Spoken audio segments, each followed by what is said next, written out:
point in time in their life has asked the great big existential question, why am I here? Right? We ask that question, and it's good that we do. Unexamined life is not worth living. Remember, we've heard that one. So why am I here? Such a good question. First of all, you're magnificent. You've heard that this morning. Take it in. Open your heart. Because everybody has times when they don't think they're magnificent. Everybody has times when they think they're not worthy. Everybody has times when they think they're not good enough. They messed up so bad. Nobody's going to love me. We've all had that as part of the human experience. But spiritually, and the way Mr. Rogers is saying it, you are magnificent. You are a magnificent being. And when I think about this idea of who am I, there are multiple layers of who am I. The multiple layers, spiritual. We are an expression of God, source. We are infinite. Then there's the psychological or mental aspect of us. Everything you think, everything you believe, your education, the things that people dumped in there when you were a kid. The emotional part of us, our feelings, our experiences, including all of our traumas, all of our pains, all of our joys, all of the wonderful things. Our physicalness, our gender, whether we're tall or short, our skin color, you name it. The social part of us, the face of you in public, with your friends, with your family. These are all levels, and these are all part of us. They are all part of what make us unique. And it's wonderful. It shouldn't be any other way, because life would be really boring if we were all exactly the same. So everything makes us really unique and really wonderful. But what I want to point out is that from psychological down, all of those things, the psychological / mental, which I didn't put the word mental, but you get it, the emotional, the physical, and the social, all these things are finite. All those things will end. Only the one at the top is infinite. Our philosophy says our spiritualness will not end. We are infinite beings. We were an infinite being before we got here on this earth. We are an infinite being while here in this bodysuit, and we will be infinite beings once we leave it. All of it is life, by the way. But all these other things which make us who we are, which are wonderful, will come to an end. The top one is the finite one. It changes the perspective, doesn't it? Because we spend so much time on the bottom floor. We spend life in this suitcase, this body suitcase, living here on earth, going through all these things. But the greater truth of us, it seems like it's only one line. Only one line, but it's the bigger part of who we truly are. Now we get from our declaration of principles from Ernest Holmes, we get these words that say, we believe that spirit is embodied in everyone, and that we are all embodiments of the one Spirit. This is a piece from the Declaration of Principles. I love, when I first found this philosophy, this whole concept of oneness, I loved exploring the idea that, hey, I'm a part of that expression. And what I noticed for myself is I need to be reminded all the time, and I think that's why you come here. We believe that Spirit is embodied in everyone, and that we are all embodiments of the one Spirit. That's our greater truth. Here's the deal. You are not going to become spiritual. I hear people all the time saying, I want to be more spiritual. You cannot be any more spiritual. You're not going to become spiritual. You are spiritual now. I think when people say it, what they're saying is they want to express more of their spirituality. Right? They want to express more of their God self, more of their love, more of their joy, more of their intelligence, more of their sparkliness. We want to express it more. But when you hear yourself say, well, I want to be more spiritual, you can't. You are already as spiritual right now as you are ever going to be. This idea that God, creative energy, is all there is found in a theology called pantheism. Pan means all. Pantheism. All of us are part of God's life, is what we say here. Now, I know there's probably people who are hearing it for the first time out there on Facebook Live and are like, whoa, wait a minute. Yeah, that's what we say. A big, bold, hairy, audacious idea. You are God in expression. How many people in the room have heard it so many times? We all have. But again, it's like, Oh yeah, because I've been getting stuck in my emotional life. I've been getting stuck in my social life. You know, we get stuck in those things. It's good to remember that this idea of pantheism, God is all there is, expressed in every plant, every bird, every human, every breath of air, every star that we can see in the cosmos, everything we know, everything we don't know. God is not a separate being out there. It's really all the energy of all life. You are spiritual now. You are God life expressed as your own name. While you're here on earth, what you're going to be next, what you were before, I don't know. Some people know. But the deal is that you are already spiritual now. Every week at the end of the service, we say, there is one life. This life is God's life. This life is perfect. This life is love. This life is my life now. Please, let's not ever say that by rote. When we say that every single week, the idea of saying it over and over and over and over is an affirmation. But do we believe it? Do we walk out of the door and do we still take that with us? Or do we just leave it here in this room and come pick it back up on Sunday? The whole idea of living spiritually is that we're doing this day in and day out, moment by moment by moment. That's our practice. Now, our founder, Ernest Holmes, says these wonderful words. He says, in moments of real inspiration, we realize, to a degree at least, that God is all. That which has within itself all that really is, the life in everything and the love through everything. The one presence, whom we call God or Spirit, within this one, all of us live. I like the thing on the top, in moments of real inspiration. That's when Sherry does that kind of prayer and you feel that, that's that inspiration, and that moment of real inspiration. When you laugh, that little sweet laugh because Ross saying, I like the way you are. That's the moment of inspiration right there. Oh yeah, well, okay, in that moment I realized God is all there is. It's the life in everything, that means me. It's the love in through everything, that means me. There's one Spirit in which we all live. That's all of us. So you've had moments of real inspiration already today. Take it with you. Take it home with you. Learn to be and live in that place all the time.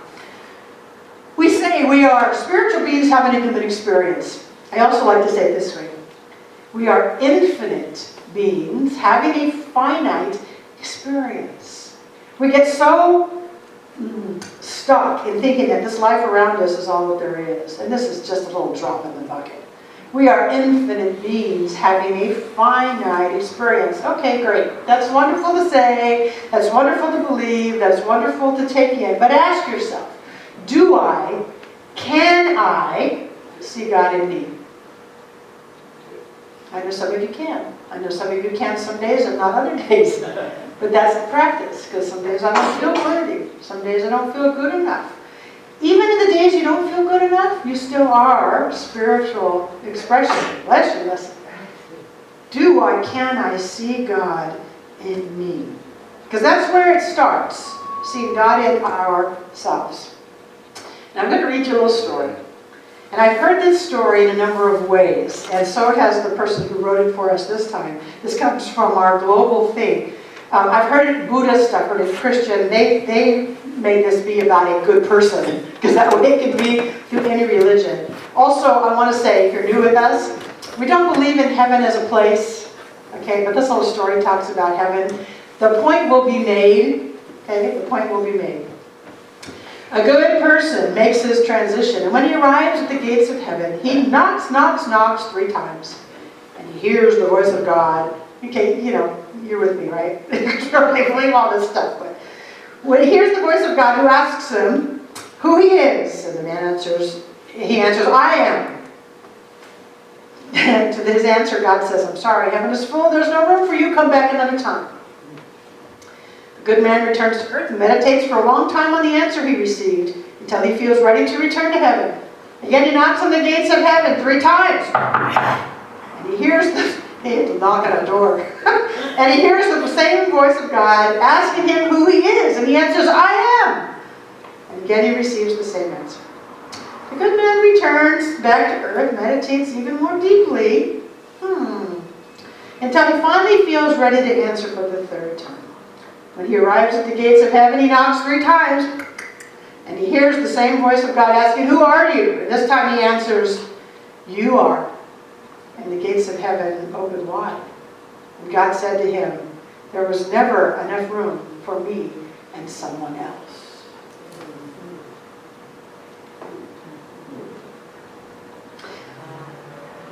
Now, again, we don't believe in this whole knocking on the heaven's door thing.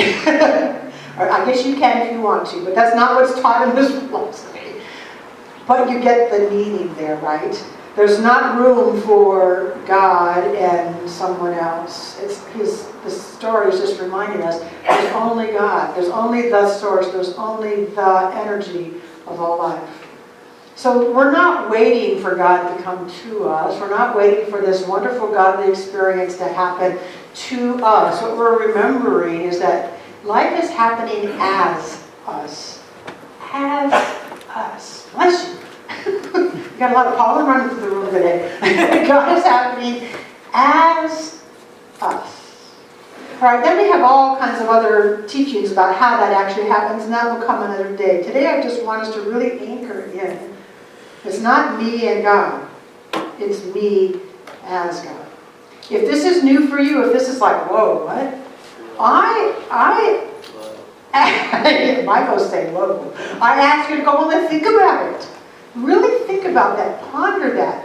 We say often, I'm not all that this one source is, but all that I am must be of the source. It's happening. Life is happening as us. I spend a lot of time wondering about that. Living every day wonder. Huh. It's kind of a cool thing to wonder. When I grasp it for myself, it's much easier to grasp it for everybody. It's much easier for me to see God in you when I'm already there for myself. When I'm not there for myself, it's so much easier to criticize other people and judge other people because I'm not living in it for me. When I get really deeply anchored in meditation, this is who I am, then I can start to see this is who you are. The Spirit itself has no need to compete with individualized expressions. That's all of us. We are individualized expressions. The Spirit has no need to compete. The Spirit has no need to harm. Think about all the war and all the killing and all the things that happen on this planet as human beings. The Spirit inside has no need for any of that. It's the human I. It's the human ego. It's the human I have to defend and I have to fight and I have to hate. The Spirit in us has no need for that whatsoever. And we folks are on the cutting edge of bringing this stuff into the world because so many people need to wake up to this. And our consciousness makes a difference. And so it has to start with us. And we have to believe that when we get it for ourselves, we make a difference to the world rather than sitting around.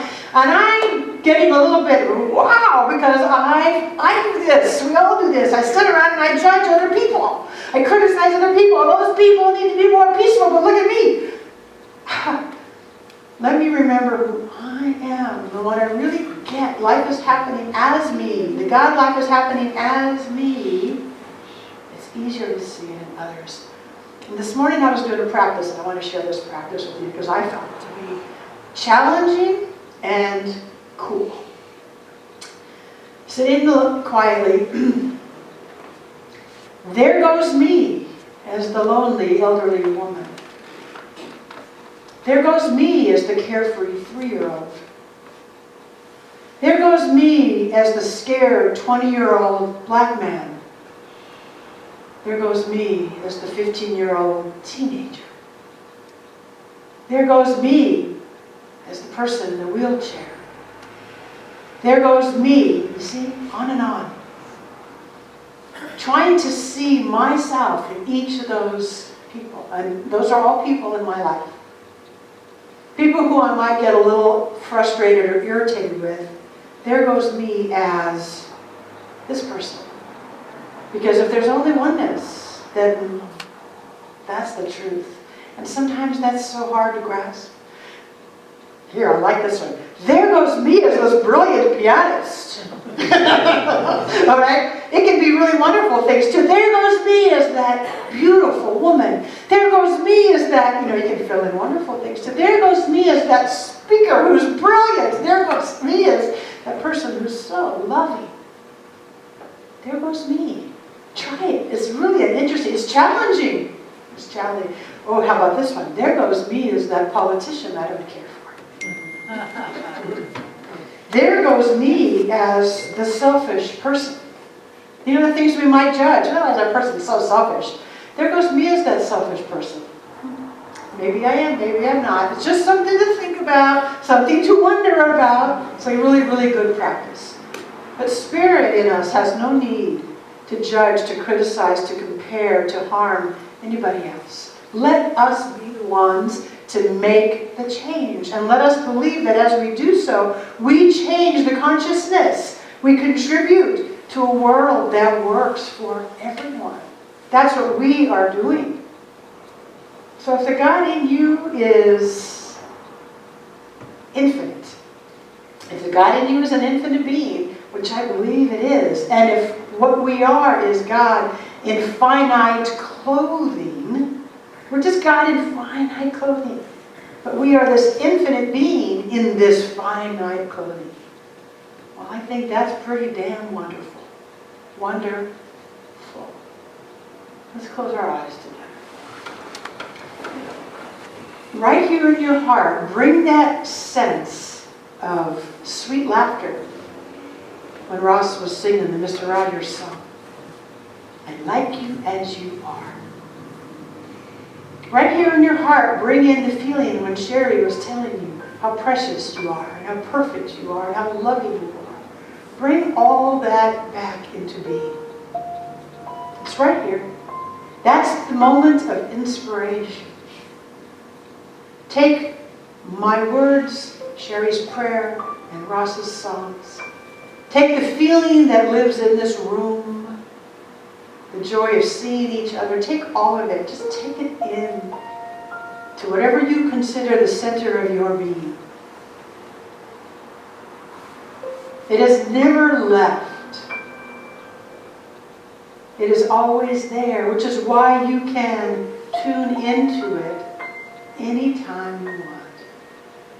And so together, individually and collectively, we are tuning into it right now.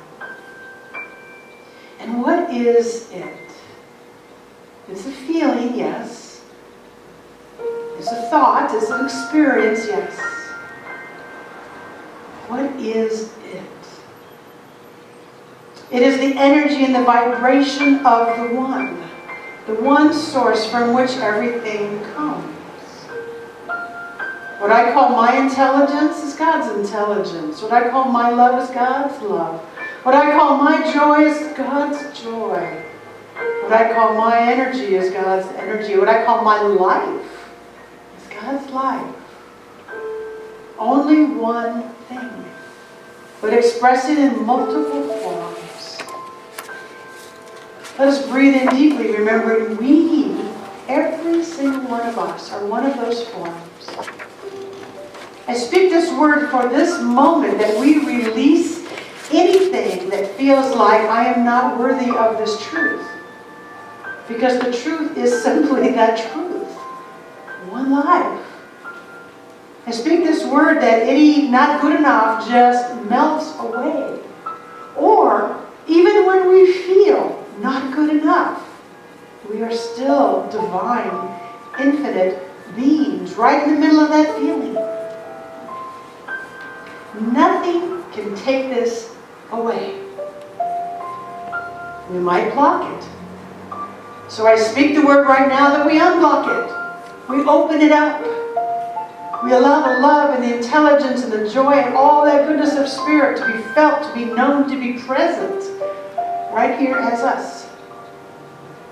This week, as we wonder about how wonderful we are, I know that each of us has some ahas this week. As we wonder about the oneness, it's a good thing. As we question, who am I? That with all of the labels that we remember to include, I am an infinite being clothed in a finite form. I'm grateful to remember this for us at this moment. I'm grateful to remember this truth. I'm grateful that this is so. And so with gratitude I can release this prayer into that fertile spiritual soil that knows how to grow the seed. I let go and I let God. And join me now in saying, and so it is.